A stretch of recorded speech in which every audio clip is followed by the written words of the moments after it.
Topic start करवा रही हूँ आप लोगों का म्यूचुअल फंड्स, ठीक है। What do you mean by the mutual funds? Mutual funds का मीनिंग होता है, mutual funds are the financial intermediaries, ठीक है, which collect money from the funds. Means public से कुछ पैसा कलेक्ट किया जाता है और उन्हें इन्वेस्ट किया जाता है, ठीक है, शॉर्ट ड्यूरेशन के लिए। उसी को हम म्यूचुअल फंड्स बोलते हैं, that is known as mutual funds. Mutual funds are the financial intermediaries which collect fund, means collect money from the public. Public से पैसा कलेक्ट किया जाता है, जस्ट आफ्टर दैट उस अमाउंट को, उस मनी को री इन्वेस्ट किया जाता है, ठीक है। That is known as mutual funds for a short period of time. Invest them in the securities, securities में इन्वेस्ट किया जाता है। And distribute the income and the capital gains among them, ठीक है। उन फंड्स में अमाउंट को invest कर किया जाता है, पब्लिक का जो अमाउंट होता है उसे इन्वेस्ट किया जाता है कुछ शॉर्ट पीरियड ऑफ टाइम के लिए, और उससे जो भी गेन्स होते हैं, जिसे हम कैपिटल गेन्स बोलते हैं, वो पर्टिकुलर पर्सन को दे दिया जाता है। That is known as mutual funds. Mutual funds में इन्वेस्ट किया जाता है शॉर्ट पीरियड ऑफ टाइम के लिए। Mutual funds are generally beneficial to the small investors, छोटे छोटे जो इन्वेस्टर्स होते हैं जो बहुत कम अमाउंट को इन्वेस्ट कर सकते हैं। 10 रुपीज से भी म्यूचुअल फंड में इन्वेस्टमेंट होता है, 100 रुपीज से भी इन्वेस्टमेंट होता है, 200 रुपीज से भी इन्वेस्टमेंट किया जा सकता है। तो जो छोटे स्मॉल इन्वेस्टर्स होते हैं, they can easily invest the in the mutual funds, वो इजीली म्यूचुअल फंड्स में इन्वेस्ट कर सकते हैं। Who do have times and experience, knowledge and sources to know which securities are good and which are to be bad. They hand over their investable funds to the organization of mutual funds who employ expert investment business and ensure goods and unrisky returns, ठीक है। तो इसमें क्या होता है, एक तरीके से अनरिस्की होता है, और इट इज म्यूचुअल फंड्स में जो इन्वेस्टमेंट करना होता है इट इज गुड, ठीक है, in a short period of time के लिए। कोई अगर अपने पैसे को एक शॉर्ट पीरियड ऑफ टाइम के लिए इन्वेस्ट करना चाहता है, कोई भी इन्वेस्टर्स, तो वो इजीली म्यूचुअल फंड के अंदर इन्वेस्ट कर सकता है। Is it clear students? Yes बताइए। यहाँ पे किसी को भी कोई भी प्रॉब्लम हो तो बताइए कि म्यूचुअल फंड में इन्वेस्टमेंट करना होता है एक शॉर्ट ड्यूरेशन के लिए और एक कम समय के लिए इन्वेस्टर्स इन्वेस्ट कर सकते हैं और अपने कैपिटल गेन अर्न कर सकते हैं, ठीक है बेटा।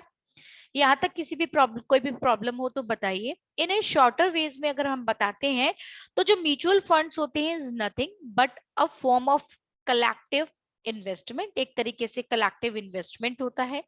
The investors in return for their amount and get shares like investment call units, तो यूनिट में इन्वेस्टमेंट किया जा सकता है। Each investors is located the units of specified dominations, example ₹10, example ₹100। मतलब जो भी इन्वेस्टर होता है वो कम से कम पैसे में इन्वेस्टमेंट कर सकता है। 10 रुपीज भी वो इन्वेस्ट करता है, 100 रुपीज भी वो इन्वेस्ट कर सकता है, 200 रुपीज भी वो इन्वेस्ट कर सकता है। Mutual funds have been a preferred method of investing among millions of investors all over the world. अगर पूरे एक वर्ल्ड की बात की जाती है तो जो वो म्यूचुअल फंड्स हैं have been a method of investing among millions of investors. Millions of investors इसमें इन्वेस्ट करते हैं all over the world, जितने भी वर्ल्ड में इन्वेस्टर्स होते हैं वो। The main reasons begins the safety of principal, regular incomes and chances of capital appraisal. Yes बताइए मैम। शेयर्स में और मैम म्यूचुअल फंड्स में मैम डिफरेंस क्या होता है? शेयर्स एक तरीके से लॉन्ग टर्म इन्वेस्टमेंट होता है, म्यूचुअल जो होता है छोटे छोटे इन्वेस्टर्स होते हैं जो एक कम अमाउंट और शॉर्ट पीरियड ऑफ टाइम के लिए इन्वेस्ट करते हैं, ठीक है। जैसे 1 मंथ के लिए इन्वेस्ट कर दिया, 2 मंथ्स के लिए इन्वेस्टमेंट कर दिया, ठीक है, 6 मंथ के लिए इन्वेस्टमेंट कर दिया। लेकिन आप जो शेयर्स परचेज करते हैं तो शेयर्स जो है होते हैं वो लॉन्ग ड्यूरेशन के और लिए इन्वेस्ट किए जाते हैं, ठीक है। और डिबेंचर्स जो होते हैं वो उससे भी ज्यादा, शेयर से भी ज्यादा लॉन्ग ड्यूरेशन के लिए इन्वेस्ट किए जाते हैं, ठीक है। म्यूचुअल फंड्स एक छोटे छोटे चीजों में इन्वेस्ट कर दिया, समझ में आ रहा है, कम ड्यूरेशन के लिए और कम इन्वेस्टमेंट जहां पे किया जाता है। जैसे 10 रुपए से भी म्यूचुअल फंड स्टार्ट हो सकता है, ठीक है। शॉर्ट ड्यूरेशन के लिए शॉर्ट इन्वेस्टमेंट जो होता है वो म्यूचुअल फंड्स होता है, ठीक है। नेक्स्ट आता है Mutual funds, according to the SEBI rules and regulations, mutual funds regulations 1993 के according, a mutual funds is a fund established in a form of a trust by the sponsors to raise monies by the trustees through the sale of units to the public under one or more schemes for the investing in securities in according to the rules and regulations. Okay, different definitions आप लोगों के सामने given है. Mutual funds are the unit trustees, means mutual funds cooperated with the collected dollars, savers, and then the dollars by the stocks, long term bonds. ठीक है, तो mutual fund एक short duration के लिए जब इन्वेस्टमेंट किया जाता है स्मॉल इन्वेस्टर्स के थ्रू, डिफरेंट फीचर्स आपके सामने गिवन है म्यूचुअल फंड्स के. ठीक है, हेलो, यस बेटा, आप लोगों का फर्स्ट जो फीचर्स है म्यूचुअल फंड्स का वो है establishing by the sponsors, means जो स्पॉन्सर्स होते हैं वो किस तरीके से एस्टेब्लिश करते हैं, फंड्स को किस तरीके से रेज किया जाता है जो म्यूचुअल फंड्स होती हैं उनमें, इश्यू ऑफ द यूनिट्स. ठीक है, establishing by the sponsors means there are established by some sponsors, like कुछ sponsors होते हैं म्यूचुअल फंड्स को जो स्पॉन्सर्स करते हैं, जैसे गवर्नमेंट हो गई, बैंक्स हो गई, एंड एनी अदर ऑर्गेनाइजेशन जो कि म्यूचुअल फंड को इशू करते हैं. गवर्नमेंट भी इशू कर सकती है, कुछ बैंक्स भी म्यूचुअल फंड को में इन्वेस्ट करती हैं. ठीक है, and any other organization that is the sponsor of the mutual funds, जो कि स्पॉन्सर होते हैं म्यूचुअल फंड्स के. नेक्स्ट आता है आपका raising funds. The purpose of mutual funds is to raise money. जो फंड्स रेज करने का पर्पस होता है वो होता है मनी को रेज करना फ्रॉम द पब्लिक, और for the investment in securities, और सिक्योरिटीज में इन्वेस्ट करना, जैसे कि शेयर्स हो गए, डिबेंचर्स हो गए, बॉन्ड्स हो गए. ठीक है, फंड्स को रेज करना. The purpose of mutual funds is to raise money, money को रेज करना from the public for the investing in securities, जैसे कुछ सिक्योरिटीज में इन्वेस्ट करना, शेयर्स और डिबेंचर और बॉन्ड्स में इन्वेस्टमेंट करना. नेक्स्ट आता है issue of units. Issue of units, the mutual funds raise units as a acknowledgements of the funds receiver from the investors. Next आता है आपका जो फोर्थ पॉइंट है, what are the object of mutual fund investments. The objective of mutual fund investments is to invest the funds in the securities and distributed the income और capital gains derivated from those securities among unit holders. That is the main objective of the mutual fund investments. What are the difference between units and shares? Different units and shares में investment करना किसे बोला जाता है? A share is a power ownership investments in a particular company, while a unit representative investment in the securities. Different schemes चलाए गए हैं, different products and types of mutual funds are there.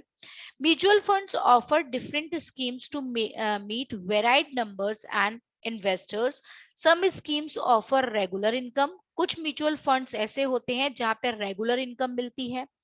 Some offers a promises of capital appraisal, कुछ capital appraisal के लिए work करते हैं. And some offer greater liquidities. Investors can choose the schemes according to their needs and requirements. ठीक है, तो mutual funds में different schemes चलती हैं, उन स्कीम्स में से कोई भी एक इन्वेस्टर्स जो है डिफरेंट स्कीम्स को चूज कर सकता है. Open ended and close ended funds, different funds है. फर्स्ट है जो म्यूचुअल फंड्स हैं उसमें open ended and close ended and open ended जो फंड्स हैं वो वर्क करते हैं. क्लोज एंडेड फंड्स हैं under such schemes, इस schemes के according the number of units to be issued and its duration. For example 3 years और 5 years के लिए कुछ investment किए जाते हैं, close ended funds होते हैं. Under such schemes, इस scheme के according the number of units to be issued, कितने number of units को issue करना है, कितने time duration के लिए issue करना है. Its duration is 3 years, इसका जो duration होता है वो 3 years का हो सकता है. 5 years का ड्यूरेशन हो सकता है, is determined in advance. Okay, once the subscriptions reach the predetermined level, no more investors can be admitted in the schemes. Okay, this is the close-ended funds. After the expiry of fixed period, all the securities are to be sold out and to be proceed are distributed among unit holder of the schemes. So this is the close ended funds. Means 3 years or 5 years में ये जो होता है close ended funds होता है, it is to be closed. Next आता है the main objective of close ended funds scheme is capital appraisal. इसका जो main object होता है, जो आपका close ended funds का main object होता है, scheme is capital appraisal. Capital appraisal का जो वर्क होता है वो क्लोज एंडेड फंड्स का होता है. As generally no dividend are distributed, means कोई भी डिविडेंड प्रोवाइड नहीं किया जाता इन बिटवीन द टाइम के बिटवीन में of opening and closing of that type of schemes, means close ended schemes. उसके बाद नेक्स्ट आता है आपका open ended schemes. What do you mean by open ended schemes? Open ended schemes में क्या होता है, such schemes are opposite of close ended schemes. ये जो स्कीम्स होती हैं वो जस्ट अपोजिट होती हैं क्लोज एंडेड स्कीम्स की. अंडर सच स्कीम, इस स्कीम के according the size of the fund का जो साइज होता है, that is the number of units to be sold and the period of the fund is not fixed. जो open ended scheme होती है उसमें टाइम ड्यूरेशन फिक्स नहीं होता है. The sold and the period of the fund is not fixed. Investors have the liberty of buying or selling units any time duration the continuously of the schemes. Investors are paid monthly, quarterly, half yearly dividends which depends on the income of the fund. Means इसमें जितने भी investors होते हैं they are having liberty. उनके पास liberties होती है, वो कभी भी बाय कर सकते हैं, सेल कर सकते हैं, कभी भी मंथली पेमेंट कर सकते हैं, क्वार्टरली पेमेंट कर सकते हैं, हाफ ईयरली डिविडेंड का पेमेंट हो सकता है. ठीक है, तो इसमें जो ओपन एंडेड फंड्स स्कीम होती है, इसमें जो इन्वेस्टर्स होते हैं they are having the liberty to buy and sell the mutual funds. कभी भी वो म्यूचुअल फंड्स को बाय कर सकते हैं, कभी भी वो सेल कर सकते हैं. And under this scheme size of the funds and that the number of the units to be sold and the period of the funds is not to be fixed in a open ended funds. जो open ended funds होते हैं वहां कोई भी scheme fix नहीं होती है. ठीक है, कभी भी जो म्यूचुअल फंड में जो इन्वेस्टर्स होते हैं at any time they are sell and purchase their mutual funds. Okay, there is having no fixed time in that mutual funds. Yes beta. Hello Anshu Chaudhary. Yes Anshu. Anshu, can you audible my voice? Hello Anshu Chaudhary, please give me the answer of my question. My question is, hello. Yes Anshu. Anshu, Komal, Anupam. Yes बेटा, ma'am. आप मेरे question का answer मुझे दीजिए. 2 types of funds मैंने अभी आपको बताए हैं. ठीक है, first one is open ended and second one is close ended funds. What is the difference between these two, close ended funds and open ended funds? Yes बेटा. मैम ओपन एंडेड में ma'am वो जो होता है ना ma'am, जो period ma'am fix नहीं होता ma'am. Yes, answer is correct. Open ended funds में कोई भी लिबर्टीज होती हैं बायर्स और सेलर के पास. There is having no fix period of time. But close ended funds under such schemes the number of units to be issued it its duration. ठीक है, तो इशू का जो टाइम ड्यूरेशन होता है it is to be fixed in a close ended funds. Okay, this is the difference between these two. Next one is different mutual funds are there. First one is on the basis of entry and exit. Next one is on the basis of income and investments. Next, on the basis of entry and exit, close-ended funds is there and open-ended funds is there. Okay, on the basis of entry and exit, 2 types of funds are there, close-ended funds and open-ended funds. Okay, Next, on the basis of income and investments pattern is there. Income funds is there, growth funds is there, balance funds is there, specialized funds are there, money market funds are there, and taxation funds are there. So funds are divided into two different categories में उन्हें divide किया गया है. On the basis of entry and exit में close ended fund होते हैं और open ended funds होते हैं. नेक्स्ट आता है on the basis of income and investment. Income and investment के बेसिस पे देखा जाए तो फर्स्ट है इनकम फंड्स, नेक्स्ट है आपका ग्रोथ फंड, नेक्स्ट है आपका बैलेंस फंड, नेक्स्ट है specialized fund, money market funds and taxation funds are there. Classification of the funds on the basis of income and investment patterns. ठीक है, तो first one is income funds, next one is growth fund. Income funds का meaning क्या होता है? ठीक है, तो जो इनकम फंड्स होते हैं उन्हें कैसे आप कंसीडर करते हैं? The objective of such funds is to generate income. ठीक है, तो मेन ऑब्जेक्ट होता है इनकम फंड का, ये क्या जनरेट करते हैं? इनकम को जनरेट करते हैं and distribute regular return to the investors. और ये इनकम को जनरेट करने के साथ में रेगुलर रिटर्न्स भी प्रोवाइड करते हैं इन्वेस्टर्स को. In such schemes the funds are invested in safe and income earning investments like public deposits, bonds, debentures, etc. Okay, तो जो इनकम फंड्स होते हैं उनका मेन रीजन, मेन जो मोटिव होता है, मेन ऑब्जेक्ट क्या होता है? इनकम्स को जनरेट करना. ठीक है, और ये क्या करते हैं? Distribute regular returns to the investors. और जो इन्वेस्टर्स होते हैं उनको रेगुलर रिटर्न्स प्रोवाइड करते हैं. इन सच स्कीम्स, इस स्कीम्स में अगर हम देखते हैं तो the funds are invested in a safe and income earning instruments like public deposits, bonds, debentures etcetera. ये जो म्यूचुअल फंड्स होते हैं, ठीक है, इनकम फंड्स जो होते हैं, in such schemes the funds are invested in safe and income earning instruments, जैसे पब्लिक डिपॉजिट्स हो गया, बॉन्ड्स हो गए, डिबेंचर्स हो गए. ये भी एक तरीके से एग्जाम्पल हो गया हमारा इनकम फंड्स का. Okay, investors in income funds are assured of regular incomes. ठीक है, जैसे मंथली इनकम होती है, क्वार्टरली इनकम होती है, हाफ ईयरली बेसिस पे जो इनकम्स होती हैं. ठीक है, तो ये एक तरीके से एग्जाम्पल है आपका इनकम फंड्स का, जो ऐसे म्यूचुअल फंड्स जो कि डायरेक्टली रेगुलर इनकम प्रोवाइड करते हैं इन्वेस्टर्स को, चाहे वो मंथली इनकम प्रोवाइड करें, चाहे वो क्वार्टरली इनकम प्रोवाइड करें, चाहे वो हाफ ईयरली बेसिस पे इनकम प्रोवाइड करें.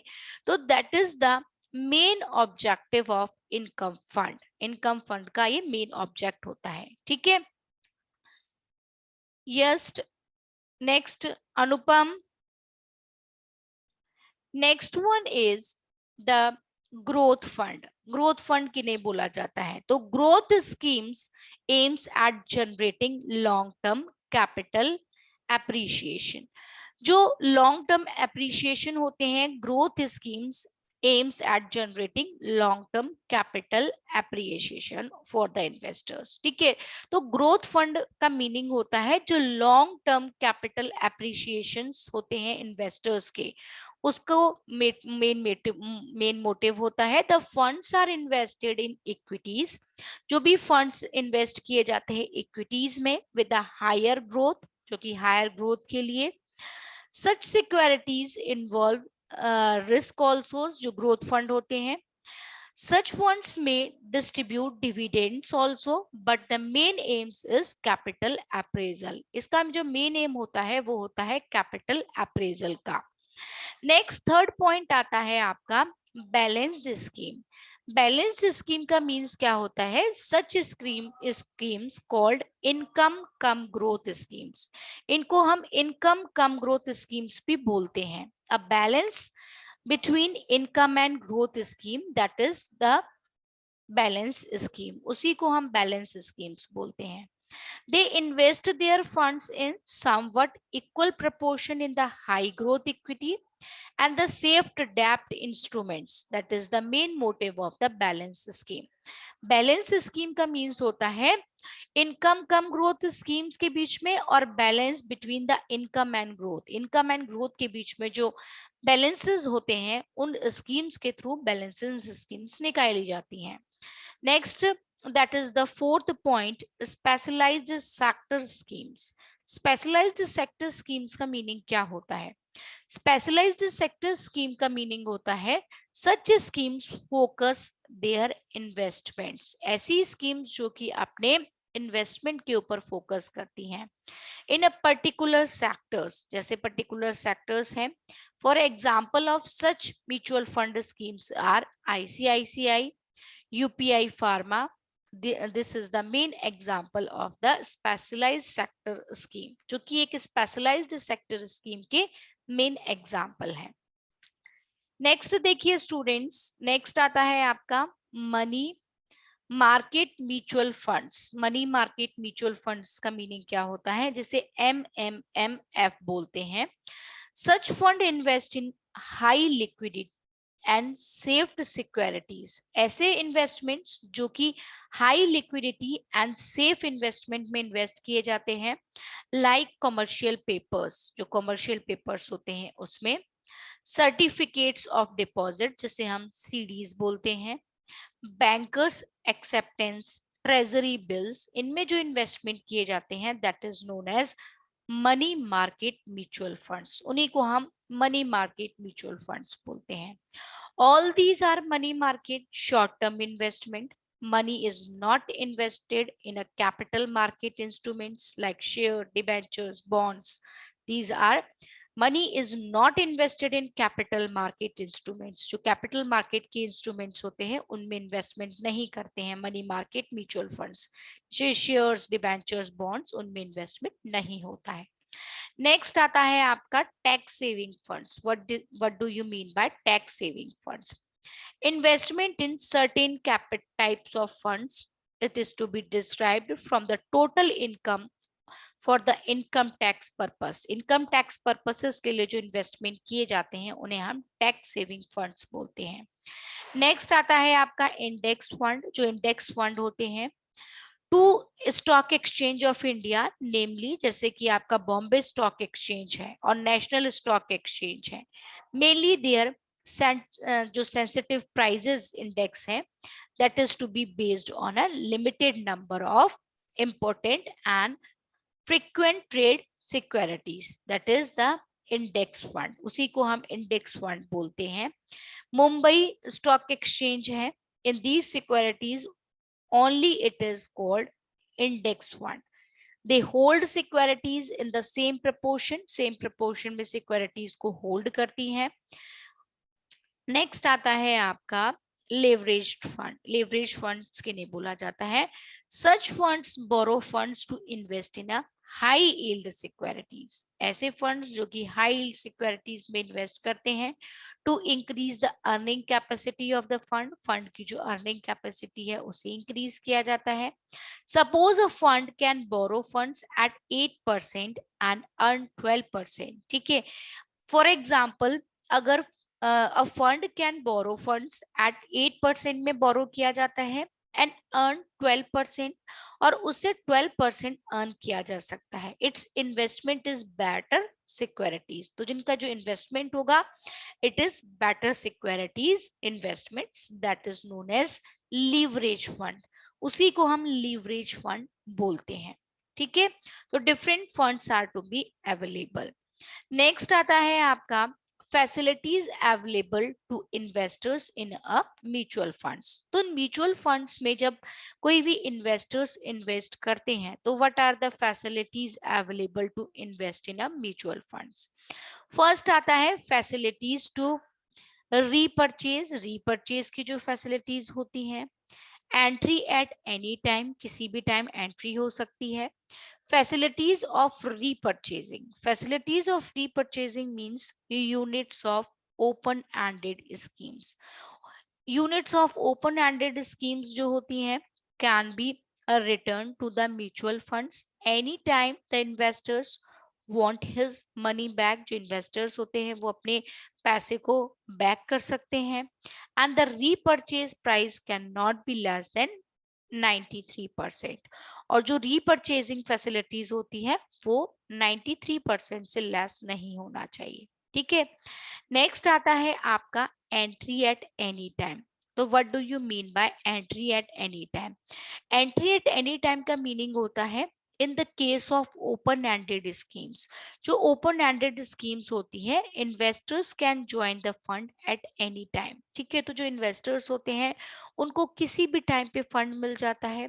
The sale of units can be exceed. जो यूनिट्स की सेल होती हैं ये भी एक्सीड हो सकती हैं 107% of the net assets value of the securities of the scheme. That is known as the entry at any time. तो वो कभी भी एंट्री कर सकती हैं, कितना भी वो इन्वेस्ट कर सकते हैं म्यूचुअल फंड्स के अंदर. नेक्स्ट आता है lateral shifting facilities. Lateral shifting facilities का मीनिंग क्या होता है? लैटरल शिफ्टिंग फैसिलिटीज का मीनिंग होता है, नेक्स्ट है आपका लैटरल शिफ्टिंग फैसिलिटीज. ठीक है. तो लैटरल शिफ्टिंग फैसिलिटीज पे आपका आता है, hello hello, entry at any time के बाद आता है आपका lateral shifting facilities. To provide facilities in investors सब mutual funds the investor to shift from one scheme to another scheme. Means एक स्कीम से दूसरी स्कीम तक दे आर इजिली शिफ्टिंग. ठीक है. इजिली शिफ्ट कर देते हैं जब एक स्कीम से दूसरी स्कीम में, तो उसी को हम उसी को बोलते हैं lateral shifting schemes. Means we are shift from one scheme to another scheme. The investors are shifting from one scheme to another scheme. That is known as lateral shifting facilities. Next आता है आपका facility of a rollover. Rollover की facilities on the maturity of A closing ended schemes. जो भी closing ended schemes होती हैं उनकी जो मैच्योरिटी होती है, the investors give an opinion. जो इन्वेस्टर्स होते हैं वो अपना ओपिनियन देते हैं to reinvestor the entire amount payable to him for another term. ठीक है. तो जो इन्वेस्टर्स होते हैं they are having the opinion to reinvest in the entire amount payable to him for another schemes. ठीक है. Another term means जो investors होते हैं उनके पास में री इन्वेस्टमेंट की फैसिलिटीज भी होती हैं कि वो किसी अनदर टर्म में जाकर के अपने अमाउंट को, अपने मनी को री इन्वेस्ट कर सकते हैं. ओके. तो these are the facilities that is to be provided. Next आता है how to find net assets value. Means net assets value of units of the funds. Means how we have to find the net assets values. Net assets values means market value of securities held under the scheme liabilities and number of units outstanding under the schemes. This is the formula how to find out the net assets value of the units. Importance और benefits of mutual funds. Mutual funds के कुछ importance हैं और कुछ benefits हैं. First जो importance है mutual fund का और कुछ बेनिफिट्स है म्यूचुअल फंड्स के, what are these benefits? First one is tax exemption schemes. So mutual funds set up by any public sectors, banks or financial institutions. This is the first importance or benefits of the mutual funds. Next आता है reduce risk due to diversifications. Means कुछ risk होती हैं डेरिफिकेशन की, वो risk वो भी reduce हो सकती हैं easily. Mutual funds invest funds in different companies of different sectors of inventories, and which the result that the risk get diversified, that is reduces risk due to diversification. Next आता है आपका professional portfolio management. when and in which companies the funds should be invested is decided by a team of the professional portfolio. This is the professional portfolio management. Next आपका जो point है economies of scale in transaction cost. Economies of scale in transaction cost का meaning होता है as mutual funds have large fund for the investment they enjoy economies of scales and they are able to command better market rates, means better market rates में command होता है and economies of scale मतलब proper economic system is to be worked in that situation. Okay students, now your class is over.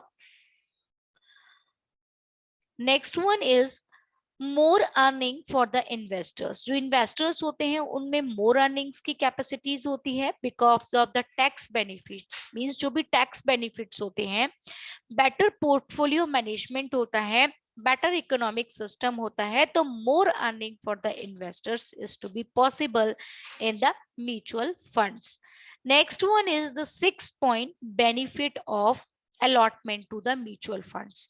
Means जो भी allotment process होती है mutual funds की, उसमें डेफिनेट बेनिफिट्स मिलते हैं जो भी म्यूचुअल फंड में इन्वेस्ट करते हैं। नेक्स्ट आता है that is the 7th point, that is reduction in the cost of new issue. Reduction in the cost of new issue मतलब जो कंपनीज होती हैं they allot share in the bulk, bulk में shares को allot करना। Mutual funds the cost of handling the issue is reduced to get extent, that is the main reduction in the cost of the new issuers. Next आता है आपका liquidity to the